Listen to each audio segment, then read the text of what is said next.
بسم اللہ الرحمن الرحیم۔ صبر کرنا اتنا آسان ہوتا تو اللہ نے صبر کرنے پر اتنا بڑا اجر نہ رکھا ہوتا۔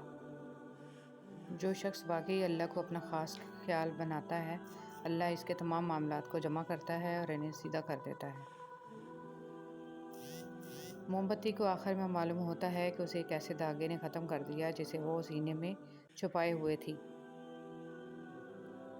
فرمان مصطفیٰ صلی اللہ علیہ وسلم۔ پیارے آقا حضرت محمد صلی اللہ علیہ وسلم نے ارشاد فرمایا، جس نے لوگوں کے دلوں کو اپنے جال میں پھانسنے کے لیے عمدہ گفتگو سیکھی، اللہ تعالیٰ قیامت کے دن نہ اس کی فرض عبادت قبول فرمائے گا اور نہ ہی نفل۔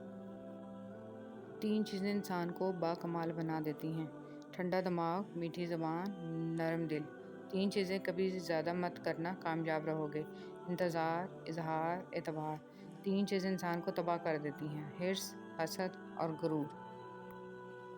اللہ خود کہتا ہے، ہر مشکل کے بعد آسانی ہے، تو یقین رکھو نہ اس پر جو رحمان ہے، جو بھی دے گا بہترین وقت پر بہترین چیز دے گا۔ درود پاک پڑھنے والے کا گناہ 3 دن تک فرشتے نہیں لکھتے۔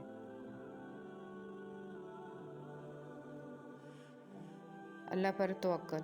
فرمان مصطفیٰ صلی اللہ علیہ وسلم، اگر اللہ پاک پر جیسا چاہیے ویسا توکل کرو تو تم کو ایسے رزق دے جیسے پرندوں کو دیتا ہے کہ وہ صبح کو بھوکے جاتے ہیں اور شام کو شکم سے لوٹتے ہیں۔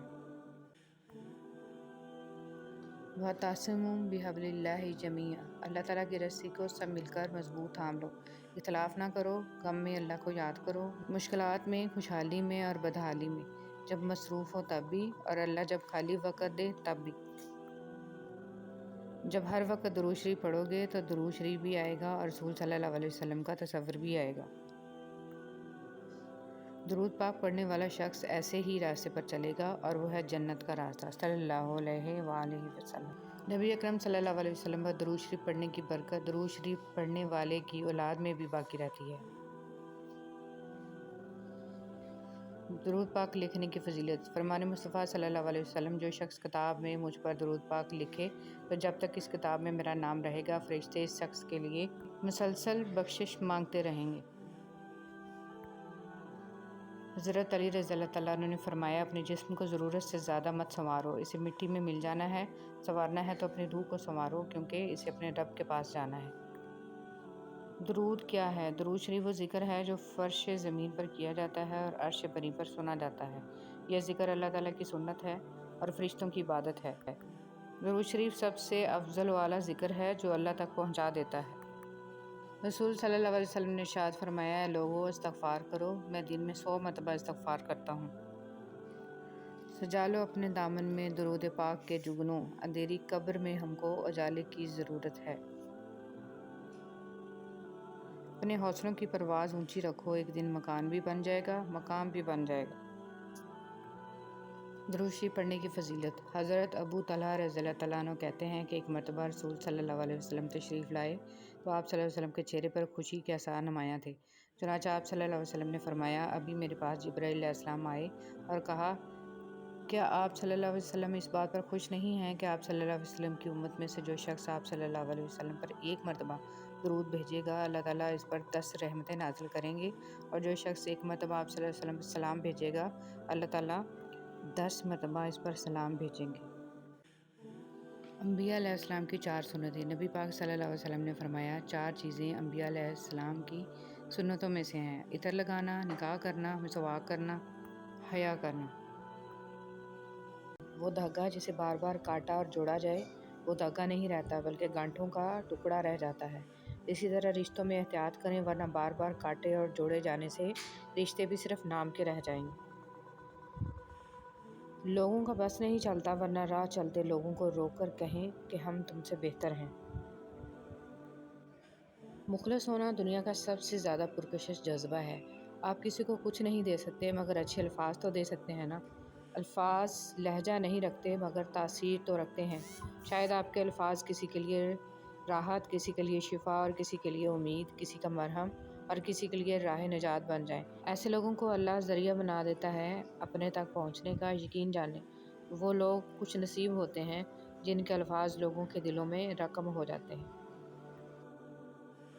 کامیاب ہونے کے لیے دوستوں کی ضرورت ہوتی ہے، لیکن بہت زیادہ کامیاب ہونے کے لیے دشمنوں کی ضرورت ہوتی ہے۔ ہمیشہ کے لیے کچھ بھی نہیں ہوتا۔ اپنے آپ کو دباؤ کا شکار نہ بنائیں۔ کچھ بھی ہو، کیسے ہی برے حالات کیوں نہ ہوں، وہ بدلیں گے اور ضرور بدلیں گے۔ کوشش کریں کہ آپ کے الفاظ خاموشی توڑیں لیکن کسی کا دل نہیں۔ لوگ دیکھتے ہی نہیں اور بول کر چلے جاتے ہیں، اس کے بعد سننے والا اٹھ کر کھڑا ہی نہ ہو سکے۔ زمین کے اوپر کوئی بھی عمل کرنے سے پہلے کچھ لمحے کے لیے صرف ایک بار سوچیں کہ ہمارا یہ عمل زمین کے نیچے ہمارے لیے کس نتیجے کا باعث ہوگا۔ کسی پہ زیادہ یقین نہ کریں کیونکہ لوگ قرآن اٹھا کر بھی جھوٹ بولتے ہیں۔ اپنی خوشیاں اور غم اپنے تک محدود رکھیں کیونکہ لوگ خوشیوں کو نظر لگا دیتے ہیں اور دکھوں میں مزید دکھ دیتے ہیں۔ مخلص رہیں لیکن کوئی بھی توقع نہ رکھیں کیونکہ آپ کی مخلصی منہ پر مار دی جاتی ہے۔ جن کے دلوں میں رحم، طبیعت میں سادگی، احساسوں میں خلوص، ملنے میں اپنا پن، دلوں میں محبت اور سوچوں میں سچائی ہے، ایسے انسانوں کا وجود اللہ کی طرف سے مخلوق کے لیے نعمت ہے۔ دعا دینا سیکھیں، آگے بڑھ کر سہارا دینا سیکھیں، دوسروں کے غم کو محسوس کرنا سیکھیں، اپنی اس میں کو ختم کرنا سیکھیں۔ زندگی چند لمحوں کا کھیل ہے، اس میں مسکرانا، دوسروں کے چہرے پر مسکراہٹ لانا سیکھیں، دوسروں کے ساتھ شفقت کرنا سیکھیں، فقط اللہ کی رضا کے لیے۔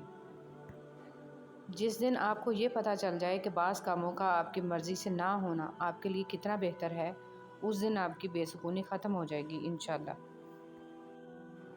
اگر تمہیں ایک دوسرے کے اعمال کا پتہ چل جائے تو تم ایک دوسرے کو دفن بھی نہ کرو۔ اللہ نے تمہارے عیب چھپا رکھے ہیں، اس پر شکر ادا کرو۔ انسان کو کبھی بھی اپنے مخلص، پازیٹیو، ہمدرد ہونے پر افسوس نہیں کرنا چاہیے۔ ان سب خوبیوں کا صلہ اسے اگلے جہاں میں ملنا ہے۔ ان اوصاف پر خود پر فخر بھی نہیں کرنا چاہیے بلکہ الحمدللہ کہنا چاہیے کہ ہم بہترین خوبیوں کے مالک ہیں۔ کوئی آزمائش خالی ہاتھ نہیں جاتی، کبھی یہ صلہ دے جاتی ہے اور کبھی ٹل جاتی ہے، کبھی اللہ کے ہاں مقبولیت دے جاتی ہے اور کبھی دعا کرنے کا سلیقہ دے جاتی ہے۔ اللہ سبحانہ وتعالیٰ جو آزمائشیں بندے پہ ڈالتا ہے، ان میں سے کوئی ایک بھی انسان کو خسارے میں نہیں ڈالتی۔ زبان پہ شکر رکھیں، اللہ تعالیٰ بڑا مہربان ہے۔ الحمدللہ رب العالمین۔ رسول صلی اللہ علیہ وسلم نے فرمایا، جب بھی کوئی آدمی صدقہ کرتا ہے تو وہ 70 شیطانوں کے جبڑے توڑ دیتا ہے۔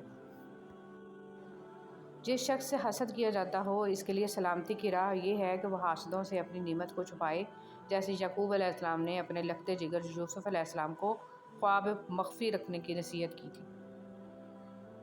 حقیقت، کوئی عرس کا لنگر نہیں کھاتا تو کوئی میلاد کا اور کوئی محرم کی نیاز نہیں کھاتا، لیکن غریب کا حق اور حرام کی کمائی سب کے سب کھا جاتے ہیں۔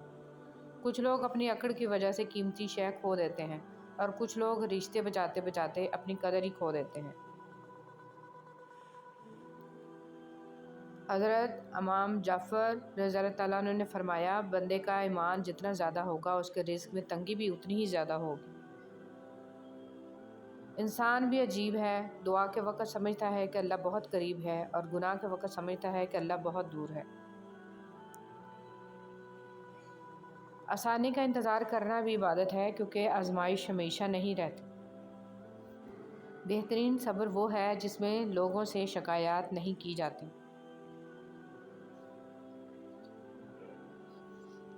جو کوئی اہل جنت کا لباس پہننے کا ارادہ رکھتا ہے، اسے چاہیے کہ وہ دنیا میں حرام لباس سے دور رہے۔